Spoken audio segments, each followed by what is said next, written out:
China began persecuting Uyghur Muslims way back in 2014. The details of these detention camps that are masquerading as vocational training centers were pretty much out for the world to see. But no country really protested the human rights abuse. There were occasional letters of condemnation and insignificant bans, but that was pretty much it. Now, in the middle of the pandemic, the Uyghur crisis has suddenly taken the center stage. There are hard-hitting sanctions requests for uniting to punish China. And the likes of it? What has changed in the last 6 months? And why are countries suddenly eager to punish China? We bring you more. The Uyghur genocide is no secret. Tales of arbitrary detention, rape, organ harvesting and forced conversions have been doing the rounds for years now.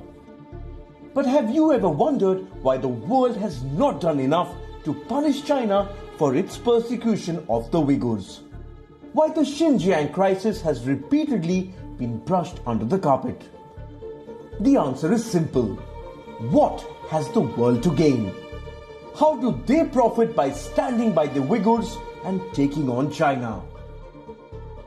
Xinjiang shares borders with 8 countries, but the Uyghurs are no one's vote bank. Uyghur Muslims are being persecuted for their religion, but the Muslim nations of the world have been notable in their silence. If anything, in 2019, Pakistan and Saudi Arabia were praising China at the United Nations for Beijing's quote-unquote remarkable achievements in human rights and counter-terrorism in Xinjiang. At least 2 million Uyghurs are in detention camps, or what can be called 21st century concentration camps. But this human rights abuse has barely caught the interest of any country. Because, again, what have they to gain?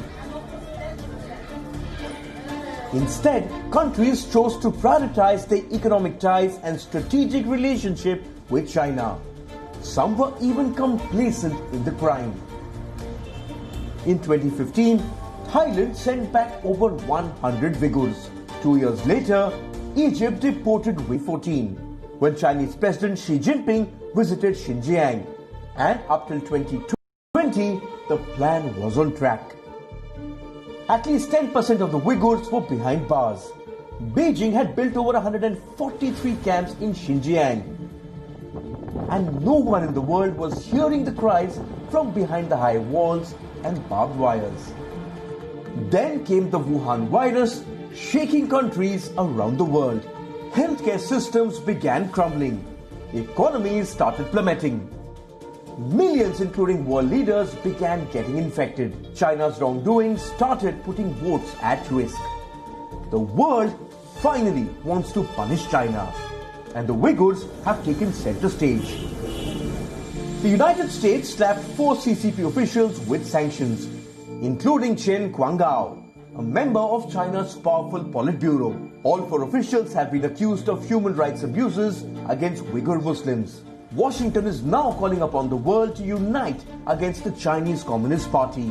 Ethnic minorities from China have published a report. They are asking world bodies to put pressure on China and investigate the genocide against the Uyghurs.